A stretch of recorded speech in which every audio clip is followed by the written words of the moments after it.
Hi everyone. ఈరోజు మన video ఏంటంటే, మన షార్ట్ కనుక చూసిన వాళ్ళకైతే ఖచ్చితంగా తెలిసే ఉంటుంది. అదేంటంటే క్యారెట్ రైస్. ఇంట్లో కొన్ని బీన్స్ ఉన్నాయన్నమాట, కొన్ని క్యారెట్స్ ఉన్నాయి. వాటితో రైస్ చేద్దామనే ఉద్దేశంతో రైస్ చేశానమాట. ఇది ఒక బెస్ట్ లంచ్ రెసిపీ అనొచ్చు. ఎందుకంటే మీరు ఇఫ్ ఇన్ కేస్ టైం లేనప్పుడు, అలాగే క్యారెట్ ముక్కలు కోసి చేయడం అనేది కొంచెం లేట్ ప్రాసెస్ అనమాట.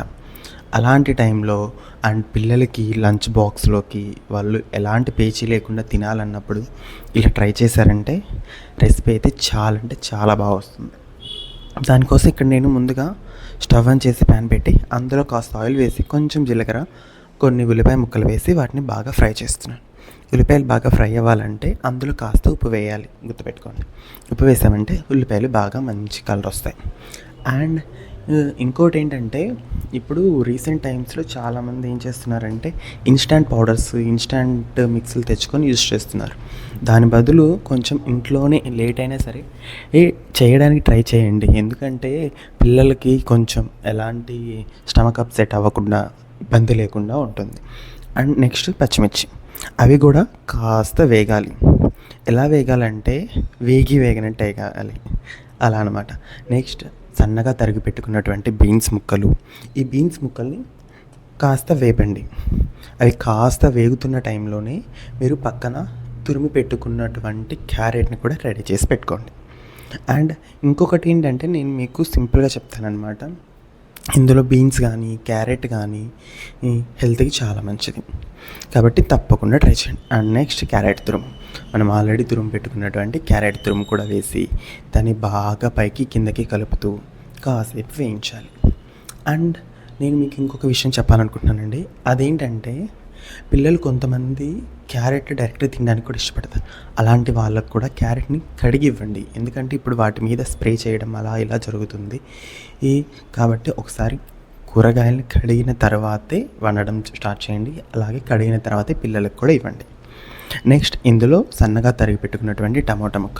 ఇక్కడ టమోటా ఏంటి కొంచెం తెల్లగా ఉందనుకుంటారా? అదేం లేదండి, కొంచెం పచ్చిగా ఉంది. అదొక టమోటానే ఉంది. సరే, ఏం కాదు, కాసేపు మగ్గ పెట్టొచ్చు అనే ఉద్దేశంతో ఒక టమోటా తీసుకొని దాన్ని బాగా సన్నగా చాప్ చేసి వేసాను అనమాట. ఇదంతా కాస్త మగ్గడానికి ఒక 5 to 10 minutes, ఒక 5 minutes వరకు టైం పడుతుంది అనమాట. ఈలోపు మీరు వేడివేడిగా వండుకున్నటువంటి అన్నం కావచ్చు, లేదంటే చల్లారిన అన్నం కావచ్చు, దాన్ని రెడీ చేసి పెట్టుకుందాం. ఎందుకంటే నేను ఆల్రెడీ చెప్పాను కదా క్యారెట్ రైస్ అని, అందుకోసం రైస్ రెడీ చేసి పెట్టుకుందాం.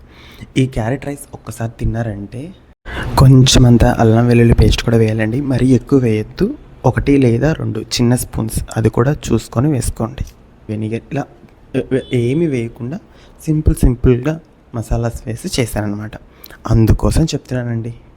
వాటిని బాగా ఎలా అంటే అవి కాస్త మగ్గి బాగా వేగిన తర్వాత మాత్రమే మనం నెక్స్ట్ ఇవి యాడ్ చేయాలన్నమాట మసాలాలు. ఇప్పుడు ఇవి వేగుతున్న టైంలోనే కారం, పసుపు, ఉప్పు, ధనియాల పొడి, కొంచెం ధనియాల పొడి, చికెన్ మసాలా, గరం మసాలా, ఇవన్నీ రెడీ చేసి పక్కన పెట్టుకుందాం. అండ్ ఇప్పుడు 1 by 1 వేసేద్దాం. ఫస్ట్ కొంచెం కారం వేసాక కాస్తంత పసుపు వేసాక కొంచెం మనం ఆల్రెడీ మిక్సీ పట్టుకున్నటువంటి ధనియాల పొడి. ఇది ధనియాల పొడిలో నేను చిన్నది దాల్చిన చెక్క, చిన్న యాలక, ఒక లవంగం, ఒక మిరియం, ఒక బిర్యానీ ఆకు కలిపి చేసినటువంటి ధనియాల పొడి కొంచెం ఎస్టర్న్ వారి గరం మసాలా. అది ఏదైనా సరే ఇంట్లో ఉన్నది కొద్దిగా వేయండి, మరీ ఎక్కువ వేయద్దు, మసాలాలు పిల్లలు తినలేరు. అండ్ పెద్దవాళ్ళు తినాలనుకున్నా సరే మసాలాలు ఎక్కువ వేసుకోకండి, ఎందుకంటే హెల్త్కి మంచిది కాదు. అండ్ నెక్స్ట్ చికెన్ మసాలా ఏమేమి యూస్ చేశానో అర్థమవుతుందా?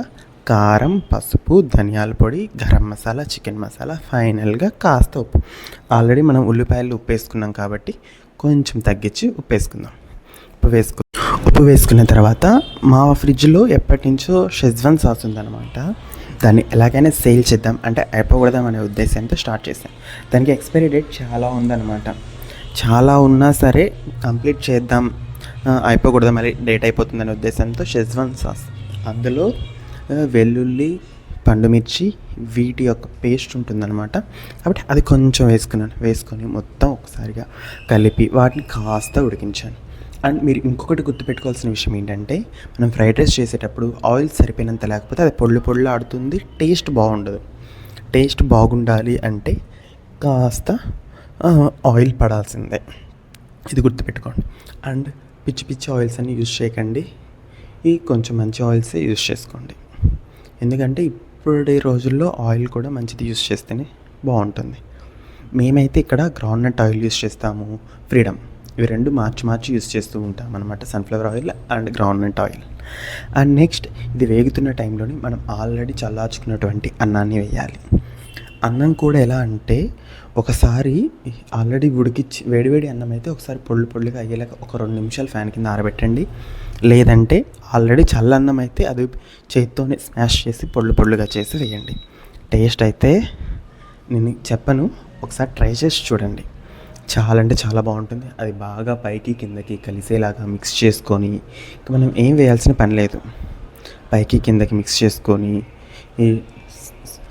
హ్యాపీగా తినేయచ్చు అనమాట. బాగా కాస్త వేగనివ్వాలి. వేగిన తర్వాత మీకు కావాలంటే కాస్త నిమ్మదబ్బని, కొంచెం అంత నిమ్మరసం కూడా వేసి పైకి కిందకి బాగా మిక్స్ చేసుకున్నారంటే టేస్ట్ అంటే చాలా బాగుంటుంది. అండ్ లాస్ట్లో కాస్త కొత్తిమీర టచ్ ఇవ్వండి. ఫైనల్గా టేస్ట్ అయితే అబ్బా ఏమిరా నాయనా ఎంత బాగుంది అనుకుంటారు, అంత బాగుంటుంది. కాబట్టి తప్పకుండా ట్రై చేయాల్సిన రెసిపీ. అండ్ పిల్లలకి ఒకసారి బాక్స్లో పెట్టి చూడండి, వాళ్ళు మళ్ళీ కావాలి అంటారు, అంత బాగుంటుంది. కాకపోతే మెయిన్ ఇండికేషన్ ఏంటంటే మసాలాలు కాస్త తగ్గించి వేయండి, that is the best option. And అలాగే అల్లం పేస్ట్ కానీ ఇంకేవైనా సరే మసాలాలు రిలేటెడ్, కారం రిలేటెడ్ ఉంటే కాస్త తగ్గించి వేయండి, పిల్లలు ఇష్టంగా తింటారు. క్యారెట్ ఇష్టపడని వాళ్ళు కూడా హ్యాపీగా తినే రెసిపీ అనమాట. Please like, share and subscribe bachelors balcony. Thank you so much for watching. Bye bye.